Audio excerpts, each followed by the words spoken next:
Scripture lesson this morning comes from the book of 1 Kings, chapter 17, verses 8 through 16. And you can find that on page 421 in your pew Bibles if you'd like to read along, and I encourage you to do so. This passage tells a story in the life of the prophet Elijah. Some of you will perhaps be aware of the fact that Elijah is one of the main characters and certainly the chief among the prophets in the Old Testament.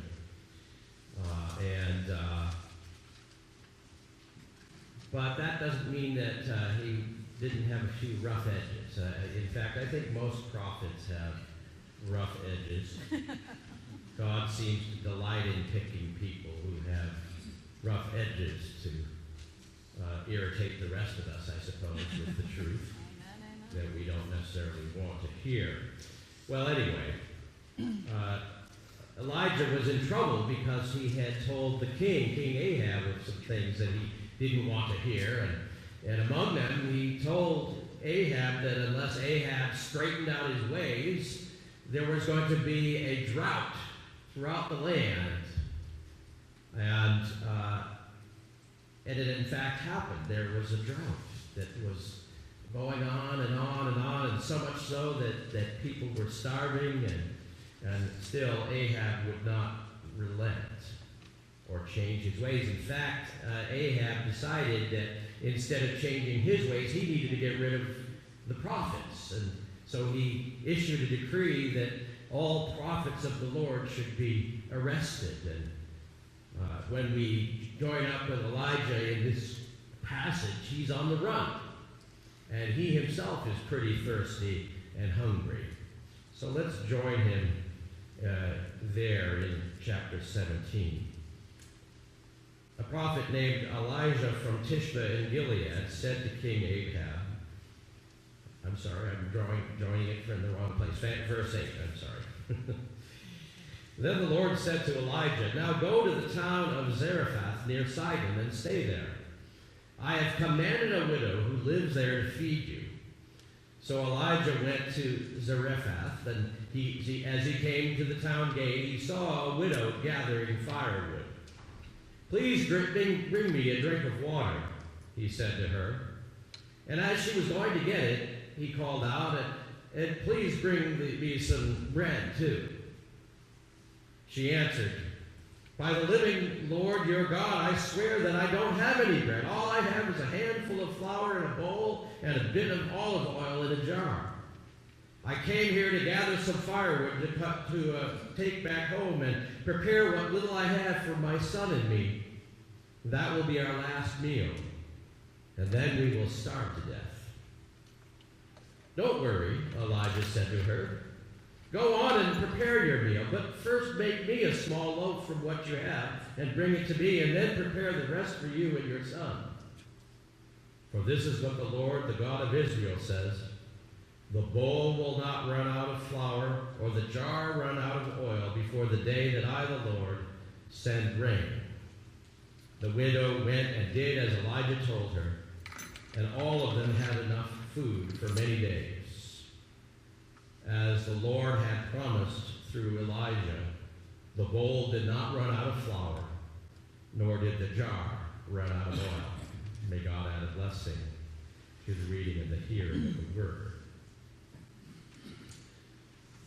Well, how many of you are familiar with that wonderful Yiddish word, chutzpah? Anybody hear the word chutzpah? You got to pronounce it the right way. Some people say chutzpah, but no, it's chutzpah. Can we say that? Let's get it real deep down in your throat. Chutzpah. Okay. Sounds like you guys have a little bit of chutzpah yourselves. Now, the word chutzpah, like I said, it's a wonderful word. It means nerve or cheek or shameless audacity. There's a couple of jokes that are common within among the Jewish community of the definition of chutzpah that I found kind of humorous. For example, if you ask a Jewish person the definition of chutzpah, they might tell you about the boy who killed his parents and then begged the court for mercy on the grounds that he was now an orphan. Or perhaps a little lighter, the little old Jewish lady who sold pretzels on the street corner for 25 cents each. Every day a young man would leave his office building at lunchtime, and as he passed the pretzel stand, he would leave her a quarter, but he would never take a pretzel. And this went on for 3 years. The two of them never spoke. One day, as the young man passed the old lady's stand and left his usual quarter, the pretzel lady spoke to him. "Sir, I appreciate your business. You're a very good customer, but I have to tell you that the pretzel price has gone up to 35 cents. That's chutzpah." Now, I think in our story, Elijah could be accused of having chutzpah. Think about this, the story that we just read about. Elijah, as I said, he's been on the run because he has run afoul of the wicked King Ahab. And if that's not bad enough, things are tough all over. A severe drought has come upon the land, so much that people are literally starving and thirsting to death. Elijah himself is at risk of starvation. He hasn't eaten or drunk anything for a while. And so in order to stave off that hunger and thirst, he visits a village. And as he comes to the town gate, as he has been told by the Lord, he sees a widow gathering firewood.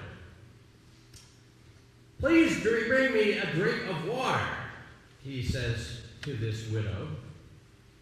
Now there's some chutzpah, I think. In the midst of a drought, when water is precious and scarce, who does he ask to help him slake his thirst? A widow of all people, a vulnerable person who has no husband to provide for her, and no doubt without much of anything in the way of resources or means to buy water or food. Bad enough, but after he has asked her for a drink, he calls out in the same fashion that some of us husbands call our wives when we've asked them for a cold drink on a Sunday afternoon. "Oh, and while you're there," he says, "while you're at it, could you get me some bread too?" More chutzpah. Wouldn't you agree? But believe it or not, he continues to express even deeper chutzpah. And finally, the widow decides that enough is enough. Standing in the dust, surrounded by the arid air of that drought-stricken land, she states the obvious: "Well, I don't have any bread." She allows for the fact that she does indeed have a little bit of flour and a little bit of oil, but she says she's out here collecting a few sticks of firewood to bring them back home so that she can make a meager loaf of what little remains for herself and her son. And here's the kicker, here's the pathos. She says, "Now that will be our last meal, because we don't have anything else. Probably after this, we're going to just starve to death." Now, I don't know about you. If I asked someone for some water and some food, and they told me, "Well, I just don't have enough, and in fact, I'm going home to make my last meal for me and my son before we die," I think I might back off at that point. Wouldn't you? But not Elijah. He says, "Don't worry." How do you think you'd respond when somebody like that says, "Don't worry"? It's like that silly song, "Don't Worry, Be Happy." Sometimes you want to hurl the radio across the road. Or at least I do sometimes. He says to the woman, "Don't worry. Go on and prepare your meal, but first make me a small loaf and then take care of yourself and your son. Because I have a message from God to you. If you make this bread for me, you're going to be okay. The bowl will not run out of flour, and the jar will not run out of oil until the drought is over. Chutzpah! Can you imagine that? I mean, on the surface at least, he sort of sounds like those TV preachers who say, I don't care if you're down to your last dime, send $100 to me, and you'll get $1,000 back somehow. Or if you don't have any money, donate with a credit card. Some of them even say that, and it sort of sounds like this is what Elijah is saying. But here's the difference. Elijah truly is a prophet, and he truly has a word from the Lord. And maybe it's actually not so much chutzpah or shamelessness that causes him to say what he's saying to this widow, but rather hope, a message of hope and trust. Don't worry, says Elijah. God will take care of you. You see, the language that the widow uses, and who can blame her, is the language of scarcity. A handful of flour, a bit of olive oil in the jar, a few sticks of firewood. There's not enough, and death waits at the door. But like I said, what we need to understand is that Elijah is, in fact, a true prophet of God. And while it may not seem to us like it, he's actually bringing a word of promise, a word of hope and confidence, a word of abundance in the midst of the scarcity that surrounds this woman's life. Don't worry, he says. You can afford to be generous, to live and give freely, because in God's economy, there is enough, more than enough. Don't be afraid to empty the jar. Like I said, maybe it's not so much chutzpah, but hope and trust. And in any case, though, Elijah becomes the messenger, the angel who speaks the word of the Lord to her. Don't worry. God will provide. There is enough, more than enough, and the proof is in the pudding. This word from the Lord frees the widow from her fear and enables her to step out in faith, trusting the God who sent this strange messenger to her. And indeed, as the story goes, there is enough. You know, this is a good message for us, it seems to me, because even in times of not scarcity, it's easy for us to close in on ourselves. It doesn't take a drought or a recession for us to adopt a scarcity mentality. And we live in the midst of material abundance, and we have more than we need, so much more, that our houses and our waistlines of our pants have to grow to accommodate it all. There's a reason why the storage business is moving. We have more than we need. I was reminded, some of you maybe heard me tell the story. I was in Ghana several years ago on a mission trip, and when we would walk through the towns, the children of the villages would come out and greet us, probably because a lot of them had never seen a white person before. And one of the things that would happen oftentimes was that the children would poke the men's bellies. And they started poking my belly, and I'm thinking, what the heck? Why did they keep poking my belly? And the reason was because they'd never seen a fat man before. They'd seen women pregnant, and they thought maybe we were pregnant too. What does that say about our situation where we have so much more than we think we do, even when we feel like we're constrained? And who will be the unlikely angels who will proclaim to us in the midst of the life that many of us live, who will proclaim God's abundance in the midst of our scarcity mentality, the scarcity mentality that we don't really need to have? To proclaim there is enough for all. There is more than enough. You can share. You can seem to empty your jar. Will we be the messengers of that hope Or even better yet, will we be the means by which God shares that abundance with our neighbors, whether on the other side of town or on the other side of the world? And will we be like the widow? Will we hear and take to heart this word of God? Do not be afraid. Do not be unwilling to empty the jar. You do not need to hoard. No need to fear the neighbor. No need to close the borders, to circle the wagons. There is enough. There is more than enough.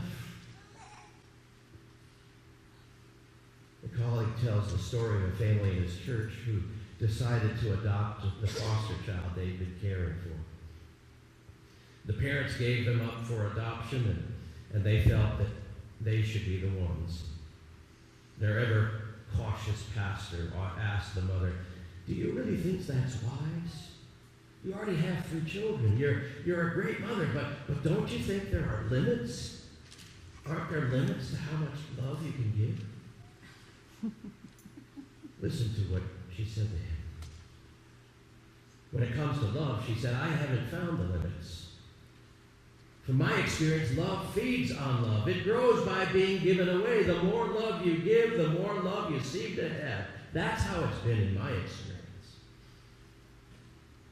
And that's gospel, friends. The good news that love never ends, that it is a renewable resource, that there is never a scarcity to divine love.